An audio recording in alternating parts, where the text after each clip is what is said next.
suck at introductions, so I'll just do what I always do.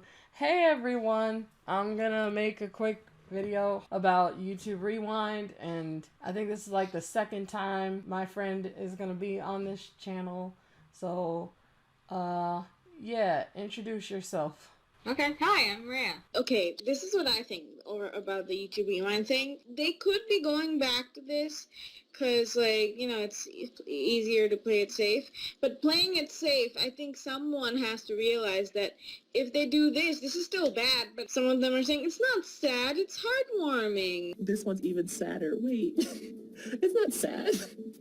I thought it was really heartwarming. What did you think about this year's Rewind compared to past Rewinds? This is actually the best one, to be honest. This is such a better Rewind video than last year's. Like, that black dude said it, the college student, he said it, and the redhead guy, he was just, like, you know, very adamant about it, and he's like, yeah, they're listening, right? So I think that's how people are going to get used to this type of format. Yeah, some people the other kids were saying, no, this isn't creative, but that's their best criticism. They weren't really mad about it. You know, maybe the Asian girl was, but other than that, everyone else weren't. They were too casual about it. And you can see the like to dislike ratio on the, you know, teens and college reacts thing. There's only 5.4K who disliked this video and 50K who liked this video. So I think people are going to get too used to this. And that would make me think, yeah, it's necessary to make a video about this whole thing because people are going to be complacent and this is going to be it. Like, no more new creators are going to be recognized. People who actually need the thumbs up, animation channels, they're just going to be forgotten. So that's why I think it's important to discuss this and make this video. What about you? Well, how did you feel about the beginning of the video where they said, oh, we're gonna show what you liked because clearly you know more than us? That was so passive-aggressive, and I'm surprised nobody in the FBE thing picked it up. But, like, that was so passive-aggressive and disrespectful. Again, Mike Hanlove did something similar. It's like, wow, you get to a point where you're outright disrespecting, like, your people who are, like, constantly coming to your platform. And people actually don't catch that. That's, like, again, it's gonna get worse. This is nothing. It got worse over time. It's going to get worse over time. Yeah, so I couldn't stand the beginning either because they did start it off in like this really passive-aggressive way. Let's see what you did like, because you're better at this than we are. They already showed that they're well aware of what's happening. And that's why I find it so insane that people react to the new Rewind saying like, oh, they're self-aware of it. Like, oh, they're like aware. Yeah, they're grown adults. Like, they're like 40, 50, 60 years old. You really think that they're not aware that their last Rewind is the most disliked video on YouTube when it was in news outlets? Like, come on. So it's like, I can't believe people are like, wow, they're aware of it. Since they are that aware, obviously they're going to be smart enough to know that they're being passive-aggressive when saying, you clearly know better than us. Come on, like, you really don't think that they're mad about the fact that everyone made their newest Rewind the most disliked video on YouTube? I think it's stupid that they're mad about it because it's been headed in that direction for the past several Rewinds. Like, each one gets more dislikes than the last. But while on that subject, it's just so annoying that people keep acting like people are just disliking the videos because they like to hate stuff. The more YouTube becomes popular, the more entitled the viewers are, and the more they feel like they won't be satisfied. It's kind of a meme now to be like, oh, let's see how cringy YouTube Rewind is this year. Because they like to hate stuff. They like to be negative. The criticism that people have been giving YouTube since the very beginning of the downfall of Rewind is that it's too corporate. That's the biggest thing. Because their very first ever Rewind was actually a countdown. So I know that a lot of people will be like, that's the first one that they did. It was a countdown. But people really liked the music videos way more. So YouTube is saying, we're going to go with what you like. Well, we like the music videos. So for you to act like we don't means that you're already not looking at this with an objective lens. They took our vote of likes to prove you guys like this, no matter what you say or not. This is what you statistically picked over everything else. So this is what we'll show you. So what they took out is the personality and like the creativity, and instead they replaced it by objectivity, by just going off likes and numerical values. the list thing, you know, what they did for the 2019 one. Like, oh, okay, well, hey, if they do anything else, they're just going to be worse about it. They can't listen, so might as well put up with this. Because at least it's objective. They were calling it objective, the kids in the video. But you know that people are going to run with that. Most people are just going to say, yeah, well, they're doing the objective thing. They just stopped doing the things we completely disliked. And that's not enough. But people are going to be okay with this. Even if they did it poorly last year, that doesn't mean you should scrap the whole format. You're already not looking at this with an objective lens, because objectively, your first music videos were the most liked YouTube rewinds ever of all time. And the reason why is because it was just a fun celebration of YouTube. So a big problem is that people were complaining that their favorite YouTubers weren't in the video. I kept hearing that in like the React videos back then, and in the comments people kept saying, my favorite YouTuber isn't there. So some people would be like, oh, they can't put everyone in it. Do you think it's because they didn't like the rewind this year, or was it something else? Yeah, that's a really good question. Maybe there's so many more YouTubers now that we aren't aware of. Like, I felt like I knew a lot of the YouTubers in, but maybe they feel like a lot of people are being left out now because there's so many more. Everyone has their favorite creator when they don't see them in the video. It can be like, what's going on here? I'm bummed now. I don't like this video. People weren't actually that serious when saying, my YouTuber isn't there. I don't know these people. They weren't that serious because, again, those videos were heavily liked. People liked them a lot. So clearly those comments weren't to be taken in a very critical light. It's just, oh, I wish that my favorite YouTuber was there.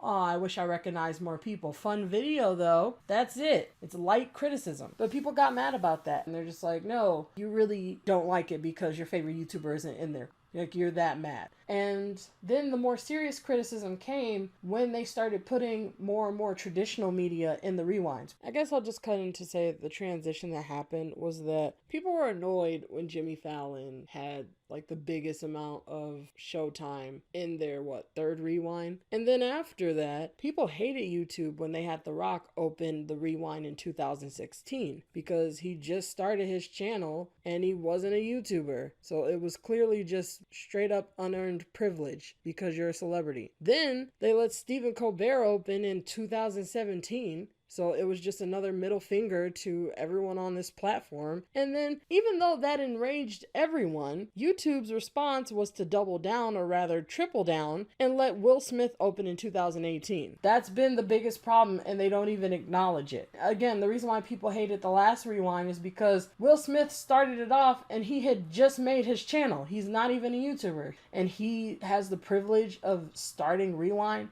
And then they took out the most subscribed person on the website, or now second most subscribed or whatever, PewDiePie, but they put Will Smith in it.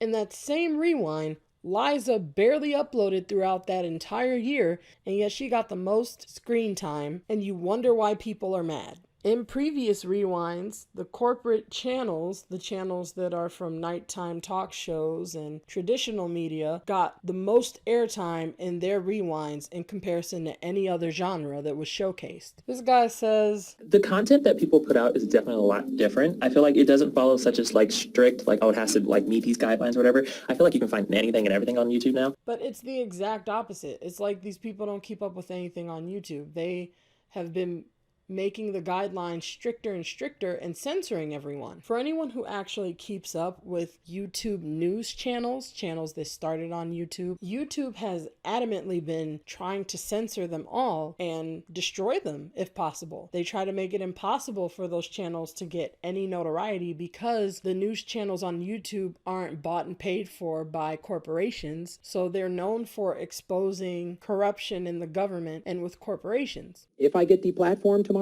I will not be on YouTube. That could happen as of tomorrow. Let's go into these ridiculous terms of service. You can't really see this, but we may automatically analyze content on YouTube to help detect abuse and keep the platform safe. The moves against RT were described as a witch hunt by the Russian Foreign Ministry last month, and they've been gathering pace ever since. The US Justice Department demanded that RT America register under the Cold War-era Foreign Agents Act. Then Google removed RT, YouTube's premium advertising service in the States without any prior notice to us. The attacks against this channel started, in fact, after January's US intelligence report on alleged Russian meddling. There's never been any solid proof that RT influenced those 2016 US elections. YouTubers beware. Beginning December 10th, your channel could be removed, access revoked, and effectively banned at the sole discretion of YouTube, which of course is owned by Google. YouTube may terminate your access or your Google account's access to all or part of the service if YouTube believes in its sole discretion that provision of the service to you is no longer commercially viable. How do they define, though, commercially viable? This is what no one else is talking about, is that YouTube has been on a mission essentially for the last couple of years of demonetizing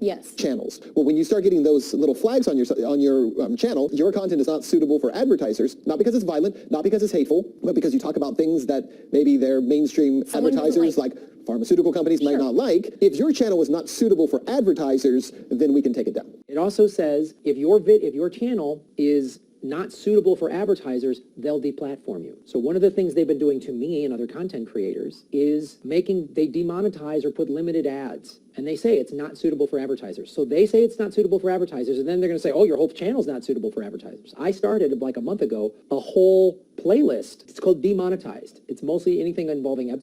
So it could just be deplatformed tomorrow. They could just do this to me. This channel that I've built up in 2.5 years, I went from 164 subscribers to 57,000. But Casey and all of the late night talk shows can promote propaganda ad nauseum and still get into YouTube Rewind. Voting for Hillary because, make no mistake, there is only one person that can defeat him. I get it. Yes, I'm sure Trump's presidency would be a nightmare for climate change. So is Hillary Clinton's. I don't think people realize how far past we've passed the tipping point. You know, the Copenhagen agreement, they wanted to keep it at 2 degrees Celsius climate increase.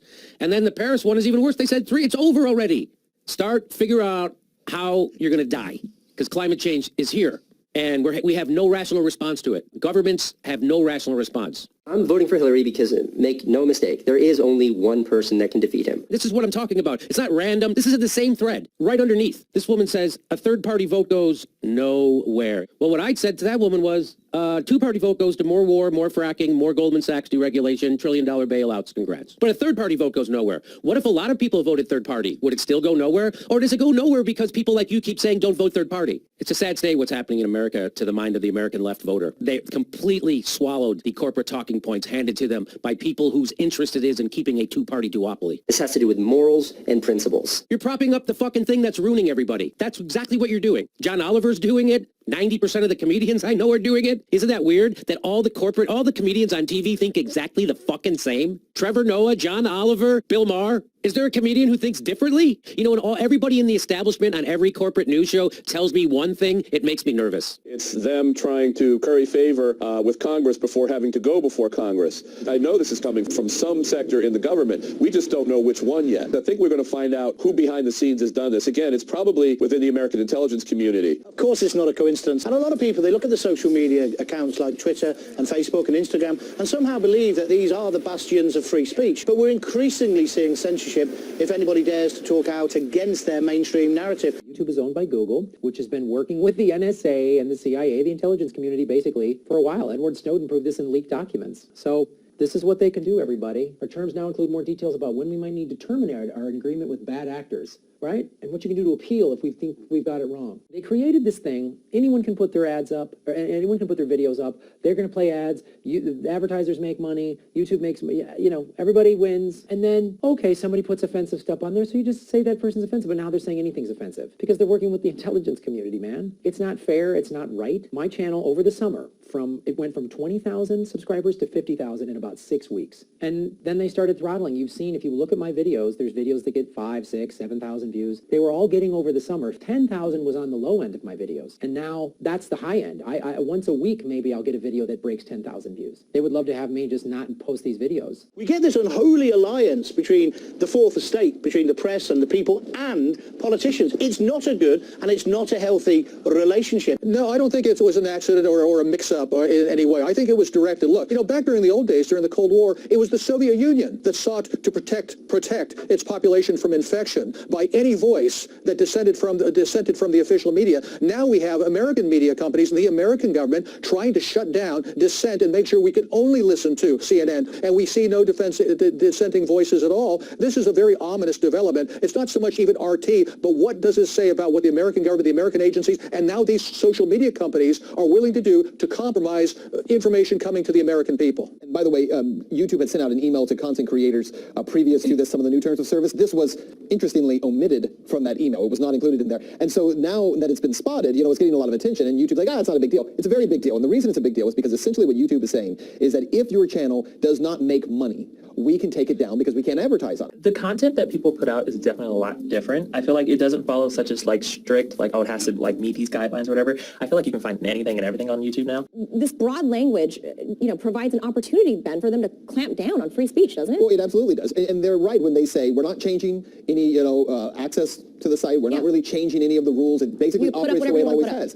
But what they are changing is the expectation. Years ago, the early adopters of YouTube were people who would go on there and say, look, I can't create content in order to, put this on broadcast television. Right. That's why it was called YouTube. Right. Since Google has bought it, not only do they significantly restrict channels, but they also have terms of service that make it increasingly difficult for content creators to create anything at all. If you have over 100,000 subscribers to your channel, you can go to YouTube's studios and you can shoot your shows or your podcasts from their studios. But a lot of these new content creators don't have the ability to grow channels the way that they used to. And so the whole thing is gamed specifically for larger channels with large followings who create the kind of content that YouTube likes. They like gaming content, they like makeup tutorials, fun, silly stuff, anything serious, anything newsworthy, anything that challenges the status quo. YouTube wants it gone. Facebook about YouTube. That's right. Is it a publisher or is it something else? Right. Well, is it a publisher or is it a platform? If it's a platform, then you don't have the right to remove everyone from your platform, right? You are creating the platform. And I think you can make an ethical argument that says, even if you are a platform and someone is creating content that is not commercially viable, the terms of service for YouTube have never been, can you make us money? Yeah. Essentially what you're saying as YouTube now is that not only are we the lords of this space, right, but we're essentially creating a tax system, a taxation system, where if you create content that we deem as worthless or not valuable to us, we'll remove you and make room for someone else. So what this really is about, it's not about the people who are unboxing or who don't make money. It's about the next step in the demonetization strategy that says, first we demonetize information that we don't like, and the next thing we'll do is say you're not commercially viable, so it doesn't sound like they're politically biased, and they remove you for that reason, when in fact they're actually removing you because corporate overlords are saying to YouTube, we want them gone. So for YouTube to be known for trying to silence freedom of speech, especially when it comes to news channels on their own platform, and then to put controversial subjects in YouTube Rewind, it's like the biggest slap in the face. And there are a lot of people who are disliking it for that as well. They talk about mental health, but yet if you say certain words that have to do with negative mental health categories, things that you're suffering from, you immediately get demonetized. So why would you even showcase mental health in your Rewind when you censor people from being able to talk about it? YouTube didn't care about supporting their creators over time, and it showed, because in the later Rewinds, they packed more YouTubers in, but made it nearly impossible to see anyone. Whereas with the older Rewinds, they had a lot more care. It wasn't just a jam-packed compilation video with some dances or some basic music. There was sort of like a theme and creative settings. Now everything's just dance in this spot, dance in this alleyway, dance on this bus, dance over here, and it doesn't mean anything. So they don't take criticism, they don't care about what you have to say, and they're just going to do whatever they want and laugh in your face. And then get mad at you when you're angry at them. But once you just had that times 100, it's like, come on. Every year people are like, too corporate, too corporate, too corporate. And you keep saying you're reading the comments, yet somehow you're ignoring the biggest form of criticism against these Rewinds. That doesn't make sense. How is that objective? So I don't want to hear anyone saying they're being objective or they're trying to please people. So basically you compiled a bunch of statistics in a 5-minute video. Nice work, YouTube. Any competent YouTuber would have done a better job. Screw you, YouTube. I've been waiting 6 months for this.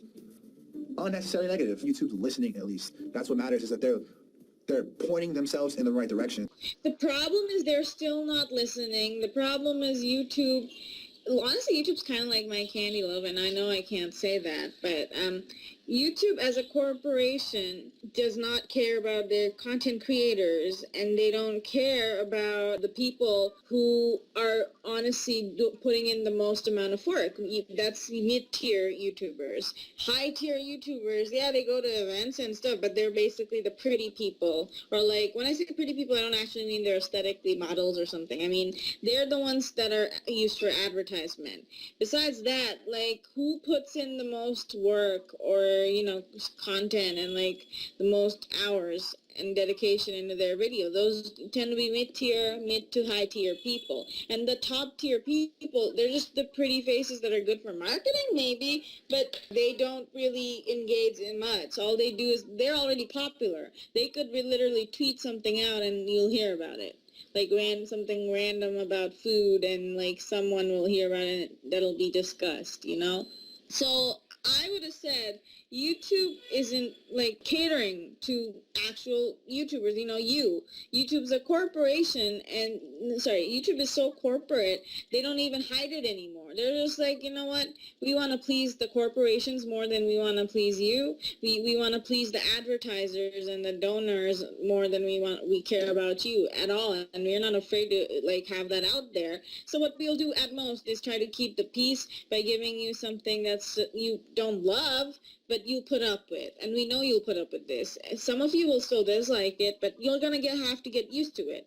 It was just so dumb. So with that being said, it makes sense why this rewind, this countdown, it has a ton of dislikes, and most likely it will be even more disliked than the last rewind. And then YouTube is just going to look and say, well, we did what you wanted, you still didn't like it. No, you did a compilation of the most liked videos. And the other thing is, like, the top YouTubers, they just kind of make one video a week or something because they travel a lot and do all this other stuff. One video a month even. Yeah, right. Not one a week. I meant a month. Thank you. I really was thinking a month. They'll do like one a month. Sometimes they'll take like a 2-3 month break. And they have people edit their videos for them and stuff. Like, they just record it, someone else edits it, someone else makes the thumbnail or whatever, and I get it. It's the whole idea of you grind and, burn out, and then when you're big, you just sit on your butt or whatever. But it's just like you said, right now YouTube, this loud ass train in the background.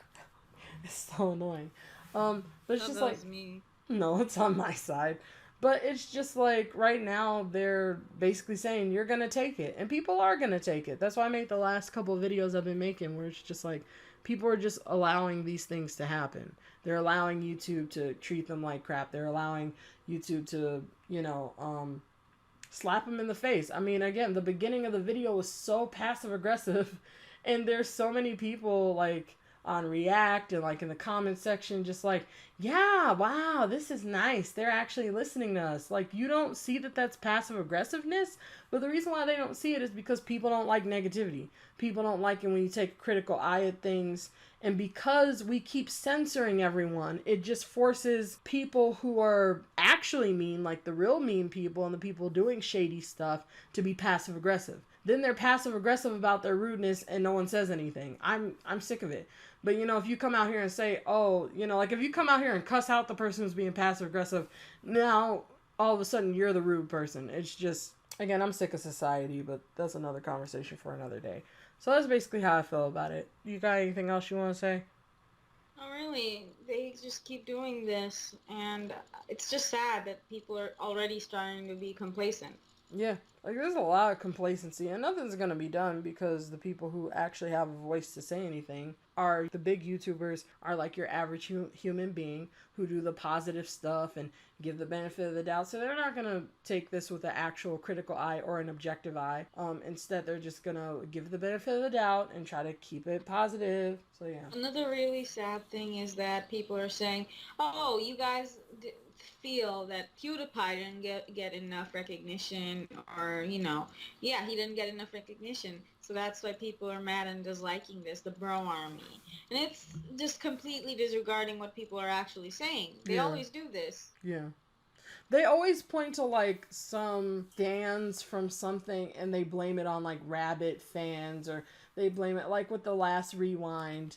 On the React channel, they were just like, people just like to hate stuff. They like to be negative. This year, there was definitely more negativity on YouTube than there has been in previous years. Like, just with, like, the whole thing with people supporting the drama channels, that has kind of cultivated, like, a little bit of negative vibes. The more YouTube becomes popular, the more entitled the viewers are, and the more they feel like they won't be satisfied. That was the dumbest critique of the whole video. Because if you just take time to read 10 comments, clearly they're not just hating it just to hate it. Again, biggest form of criticism is it's too corporate and they don't care about the YouTubers. It was even revealed with Emma Blackberry, like how they were treating even the people who they brought on for Rewind that year.